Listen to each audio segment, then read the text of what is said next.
You're listening to Heroes in the Moment. What's up, heroes? I'm Michael. And I'm Nathan. Today, Moon Knight. I'm so excited, man. I'm finally a brand new series. What is this, season 12, 13? Dude, it's like 11 or 12. So we're super excited to bring on a new season for you guys.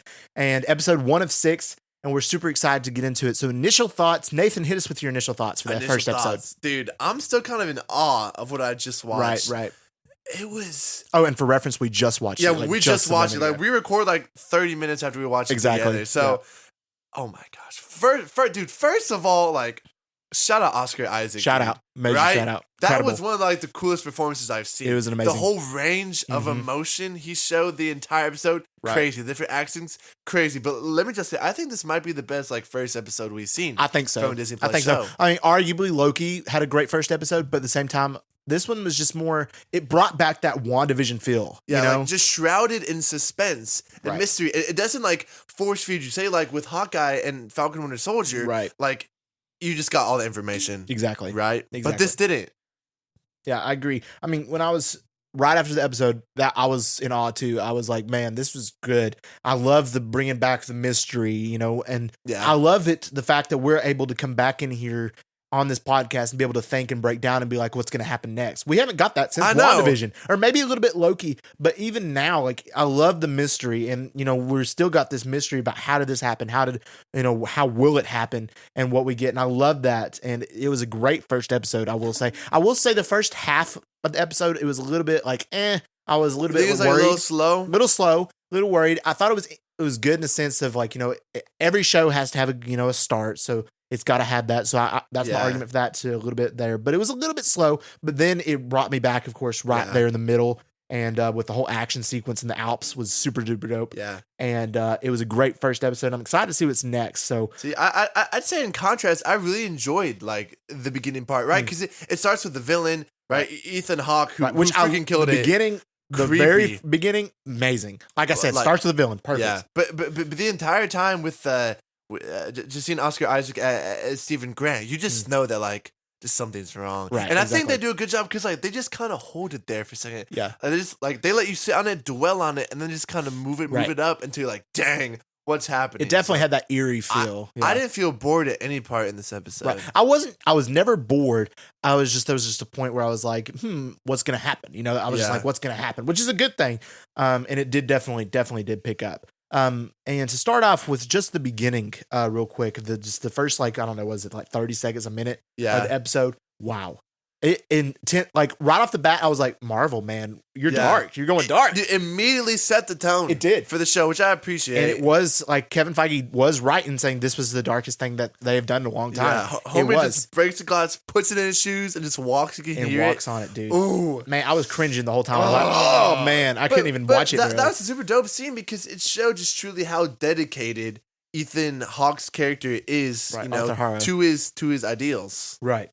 To his beliefs with this God, I guess. Yeah. Or goddess. I don't know which one. I don't know what he worships. I don't know. But that was a cool scene. So let's just get into the episode. And we got to start off. We'll just talk about Oscar Isaac himself, specifically Stephen Grant. All right. Stephen Grant was entertaining. Nerd. He was a nerd. He's a typical British nerd, vegan, right? Yeah. I thought he was funny. I mean, I thought he was pretty funny too. Right. Such a sweet, like, down to earth dude, but homie has like, you know, no idea. He seems like somebody I would be friends with. I would be friends with Stephen Grant. You'd be friends with Stephen. I would be friends with Stephen Grant. And it was just, I love the comedy in this episode because, you know, MCU wise, you know, it's known for a lot of its comedic aspects, but it wasn't forced. Yeah. I loved how it wasn't forced in this episode. It was not forced at all. There weren't a lot of scenes with it, but the scenes that were in it were very well done. Right. So shout out. They didn't rely on that at all. They didn't rely. And I love specifically the scenes when, you know, he's Stephen Grant, but then he wakes up and he's like in a different place and he's like, where am I? And the next thing you know, he goes blacks out again. Then he wakes back up and he's like a bunch of dead people around him. I love those scenes. That was the coolest. Love those scenes. I know you mentioned like hopefully next episode we get to see like more of Mark Spector. I would like even that. like we get to see what happened, right? Because we see him, you know, taken over by Mark, and then he'd wake up and everyone would be dead. Like, wow, what just happened? Right. I wanted to see him I like wipe the floor with these guys. Exactly. But it was cool, just like, you know, seeing that switch. Yeah, and the pacing of this episode was really, really good because like it felt like it didn't feel too long, but at the same time, it felt like so short. At the same I time, thought I felt short. It When did it feel ended, short. I was like, dude, there has to be more. right. I felt like 30 minutes, honestly. It really was really well done when it comes to like pacing wise, and I love that. It was just 47 minutes, I think. 47 minutes, yeah. 47 with minutes. But credits. Stephen Grant, I think we'll grow to love him more. Like you said earlier, he'll get out of his shell a little bit more and do more things. And we know he's not the main host of the body. So I'm assuming Mark Spector's using him as kind of a host of kind of a lay low kind of host. Yeah. To stay in this one area and just kind of do like certain things to like make a life of him that's not like so mercenary centric. Yeah. Which is cool. And I also think Stephen Grant will provide a lot of the brains. Yeah. Of the operation, because in the comics, Stephen Grant is actually a millionaire that kind of provides the technology for Moon Knight. Yeah. But in this, it seems like they're changing up and providing like the knowledge of like for it. Egyptian history or whatever else it might be, and just kind of providing the brains of the operation, which is super cool. I definitely think by the end of the show, Stephen Grant will have a complete, full awareness of who the personalities are and like just what they're trying to accomplish. I'll be able to, like, if, you know, him as a person, not just Stephen Grant, but all of his personalities, at the end of the show, will be able to control that. Like, control who he is at the time. Not like, I guess, marriage in the sense, but like, they'll be like fully conscious of each other. Because at the end of the episode, we saw him talking with himself. They did talk with each other, which was an incredible scene. That was crazy. Incredible. Also, shout out like the use of mirrors in this. Dude, the use of mirrors was crazy, incredible. right? I mean, when back in the trailer breakdown, I was looking in the mirrors, and mirrors did play a lot. And I told you about that. You know, the use of reflections in the trailers was incredible way back when the first trailer came out. And the use of mirrors in this first episode was fantastic, especially in like the latter half of the episode, whenever like he's in the bathroom, and of course you can still see him looking at him when he's turned around. He's turned around and he's shaking his head. Dude, that was eerie, man. It was. Like, that's how I creepy, describe it. cool. Like, it was just eerie, this episode. And then the museum scenes, whenever he's like walking past, but they stay in the reflection to his body. So many cool. Dude. And the use of reflection when it comes to seeing Kamchu, also very cool. The use of reflections to see the other werewolf looking god, I think Ethan Hawke follows or whatever. Yeah, I don't know what that is yet. But dude, so cool. Like, I love the use of reflections in this episode, and I can't wait to see more of that. Dude, they killed it, and I was fully expecting Ben Stiller to come running out. The whole time I was like, man, Night in the Museum. Like, I swear, Ben Stiller, right? Right. I know it was that one was in New York. Which you said it best when you said that this was very similar to like Venom.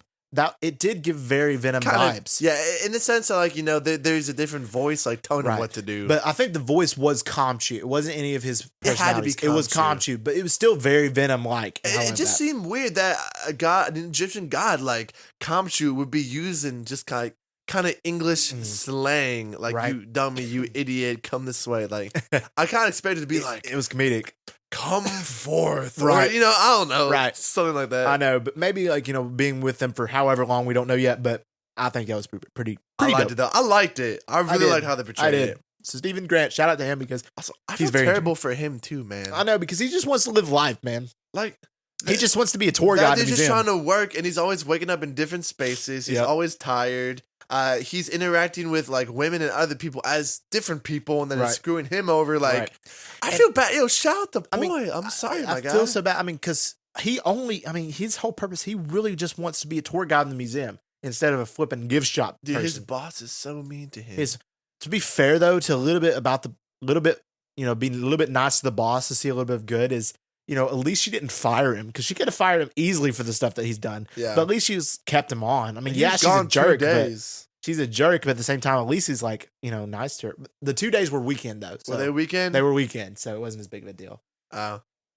That's pretty good planning. Yeah, so pretty good planning on Mark Spector. Mark, maybe Mark's looking out for Steven then, in that sense. He is. Like, I think he is. Because maybe he realizes he needs Steven. I feel like Kamchu just wants to kill Stephen Grant off, and then Mark's like, no, he's cool. You know, we vibing with him. All right, so let's talk about Mark Spector a little bit. We didn't get much of him in this episode, but he seems like a dope dude. Like, I'm just saying, beast. So I guess my question is, how often does he turn into Moon Knight? Right, so.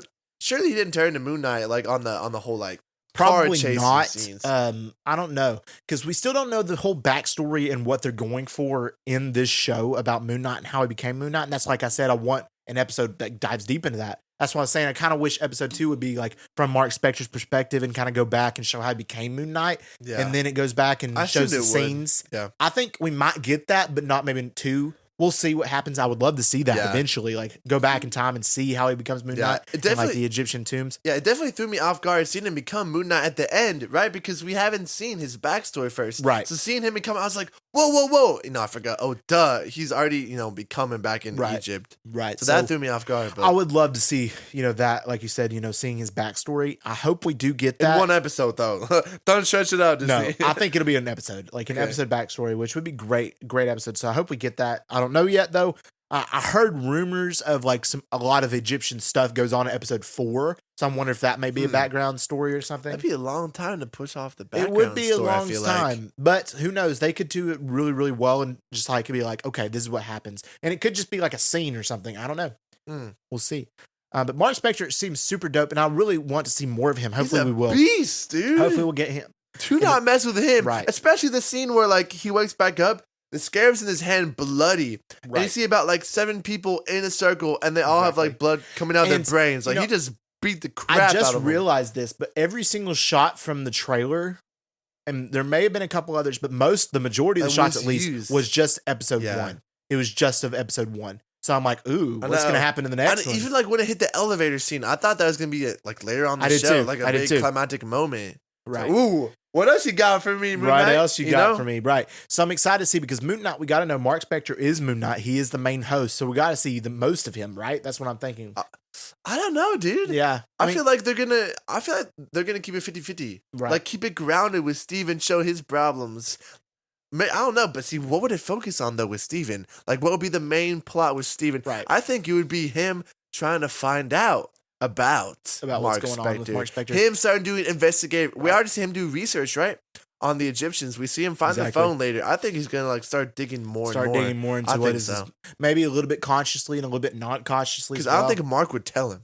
I don't think he would either. But he still needs Stephen Grant at the same time, I feel like. And I feel like they'll also dive into that. But also just, again, shout out to Oscar Isaac for making them feel like 2 different characters. Which is so cool. Because they do feel like 2 different characters. And I love that. Dude, the accent change was crazy. Such a good job. Crazy. I can't speak for someone who lives in London or England for how they like his accent, but he's killing it to me anyway. Yeah. He's doing a good job for me. As a Tennessee resident, I approve. Southern resident, I approve of his English accent.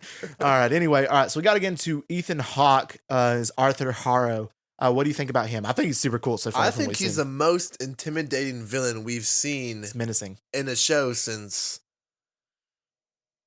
I'm trying to think. Well, Kang a little bit, but he wasn't that intimidating. He was just one above all. He wasn't like bad. This guy is. The reason why he's so intimidating because he seems so good. He does on the surface, and it seems like he has good motives. But deep down, like. Homie, like he's evil. Well, I think he is like the avatar, like he said, of the god that he's worshiping for his cult that he's worshiping. And I'm wondering if it's going to be like he's going to play into becoming the sun dude, the sun king, I guess. He's going to become sun king. He is a sun god. Ra is a sun god. So I don't know how that will play into that. But maybe he just has the powers of like lights or something. I don't know. That's another question. Like, we don't know too much about like, what are his powers? Like, which god does he take his powers from? Like, obviously, like the whole, I don't know, like good and bad thing, life and death. Is that like, and the scale that moves on his arm, so cool. Is that the god of death? Maybe could like be the god of judgment. Could be. Which, of course, this is just the first episode, and we'll dive a lot deeper into that. And I'm sure that's what Mark Spector's trying to stop. I guess is this cult for Khonshu, maybe. So that I think is pretty cool. And Arthur Harrow, man, he's a great actor, and he did a great job in this episode killed too. It. So shout out to him. I was a little confused though in the whole like village scene. Were all those people worshipers then? I'm assuming like the whole entire village? Cultists. I assume they were all followers of his belief. So, I mean, to be honest, he is pretty persuasive. Calling people whether they're like, I don't know, what is the word? Like, free of judgment. Like the guy comes up. Yeah, I mean, he was weighing like their sins, right? And just killing somebody because of their sin. I mean, that seems pretty convincing. So I'm assuming a lot of people will be like, okay, I'm in. Yeah, obviously he got powers. Right. I mean, he's not phony. He can do something. So he was definitely menacing, and definitely I'm super excited to see more of him in the future. And hopefully we see him like fight Moon Knight or something cool like that. That'd be so we'll cool. See that. I don't know. Next up, we got to talk about Khonshu. So we got to talk about what do you think about Khonshu? I mean, he was so eerie in this episode, creepy looking. When he was talking to Steven, he was so just kind of like like buddy, like flipping. His voice was not scary. But when he was like trying to get his attention in the second half, he was scary. He was just freaky. Like he would pop up in a place or like he'd chase him down the hallway. Dude, that was scary. Like why? Why is it like why the sudden difference? Right. Is it the same? So we know Khonshu, is the moon god, and he's the one who wants to, who gave Mark Spector the abilities of the Moon Knight to give him the powers to do his bidding and do what he wants in the world. And I guess with Stephen Grant, he's trying to get him to realize, get him to realize, he doesn't need him and scare him out of it and just make him Mark all the time. I guess maybe, I'm not exactly sure. That's my theory, is that he just really does not like Stephen Grant and just wants to get him out of the way and keep Mark Spector up. But we know Khonshu, I don't know if they're going to make him more of a goodish person in this show, but we know he's not a good guy necessarily in the comics. So we'll see what happens with that in the show. So I don't know. I wonder what his motives are for using Mark as Moon Knight. Maybe he's just using him to wipe out the gods Khonshu's trying to fight. It could Think be. about it. He could totally be using them for his own personal vendetta. What is the Scarab for? The Scarab, Arthur Harrow's character wanted it. Yeah. And so did, of course, Mark Spector's Khonshu. So, and then Khonshu was did not want Stephen Grant to give it to him at all. So that was hilarious. That was hilarious. But there was blood. MCU gave us blood. Yes, we've accomplished blood. Blood unlocked. We've accomplished MCU. But there has been some blood, but not much. But that was a lot of blood. But Khonshu really did not want to lose that scarab. So what is that scarab? What will that do? Maybe that makes him king of the gods. I don't know. Maybe it does. I don't know. You never know. I'm assuming we'll see that soon enough. Anyway. But I'm excited to see more of the story of Khonshu as well, and just to get that as well, because he seems pretty interesting. He seems very interesting. All right, next we got to talk about Lila. So who do we think Lila is? I think she's Mark's girlfriend. I think I'm going to go with. I think she's Mark Spector's girlfriend. You've been gone 2 months. Not even a call or a text. Who are you? And that's what you're going to give me. He's like, my name's Steve. I'll just pick up this phone. She's like, just hangs up. Dang, that's tough. Who's Mark? He's like, who's Mark? I'm Stephen Grant. Steve, I just found this phone in my flat. I found this phone over here, and I just wanted to know what was going on. That's exactly how I said it. Anyway, man, and I'm assuming he's just a girlfriend. We'll see her probably in the next couple episodes. Maybe in a past scene. That's what I'm saying. Past scenes, maybe we'll see Mark and her together and whatever. Yeah. And then, he takes her maybe to Egypt and they get separated and something happens. He probably leaves her when he goes on deployment in Egypt, and then she never sees him from that. So in that case, he would have gotten his powers only 2 months ago, max. That's probably, honestly, probably true. Probably true. So if she hasn't seen him the whole time. Right. And he had left for Egypt. I think, okay. I think it probably happened pretty quickly. That'd be cool. Probably happened pretty quickly. All right, so some future theories. What else? What do we think is going to happen in the future of Moon Knight? Because my thing is, do you think? They've got to have an origin story, right? They got to go back and show it. Because if they don't, I'm going to be disappointed. Honestly, if they don't. I think they'll spend at least an episode on Moon Knights. I think I could see a good half or even a full one, maybe on Arthur's character. Yeah. I think diving into the backstory on the Egyptian gods, seeing the motives for why they want what they want, why they want to fight these dudes, I think would be really interesting. So I mean, ultimately, big bad, is it Ethan Hawke's character, or I don't think so. I think it's the god that's controlling. Well, then is Khonshu going to be the one fighting? It could be the one fighting, though? Or Khonshu could be the big bad. I think that's actually that could be very probable. So we'll see what happens in the future. I think, and of course, we got to be introduced to Mr. Knight somehow because we know he's going to be in the show, which I'm excited to see him. He's going to be cool. You think? I wouldn't be surprised if they just kept it with 2 personalities. Say they had 3. I think 3 would be a little harder with the screen time, but any more than 3 would be. Well, Mr. Knight is confirmed, so I wonder when he'd come into play. I don't know. And I mean, Mr. Knight and Moon Knight are very, very similar. So I just want to see him. He's gonna be cool. Everybody's gonna love Mr. Knight. So I'm excited for that. Other than that, I guess that the mystery will unfold, of course, as what's going on with Mark Spector. The whole basis of the mystery, though, is how Mark Spector became Moon Knight and where Moon Knight came from. Yeah. So I'm really, really going to be disappointed if they just don't go back and show how he got it. Listen, there's no way they would. There's no way. But I just really hope they don't spend too long on it. Right. As they've done I feel like an episode is worthy of this story. Yeah, for sure. We'll see. There's a lot to delve into. There is a lot to dive into, which I'm glad that they started from the perspective of Stephen Grant, which is very cool. But maybe we'll see it in the future. I don't know. But I'm super excited. Moon Knight episode 1 was great, and I'm excited for the future. Goated. All right, guys. If you enjoyed this episode, let us know by giving us a review and a download. Stay tuned for this Tuesday as me and Michael are dropping our Morbius breakdown. Fingers crossed. Fingers crossed. We're hearing a lot of bad stuff about it, but we'll watch it. We'll give you our unadulterated, unfiltered feedback on it. Yes, what we we truly think. Check out our latest, our Miss Marvel breakdown. So go check that out, and then stay tuned for next Thursday as we'll be dropping Moon Knight episode 2. Yes, and we just want to thank y'all for listening. And as always, we love you 3000.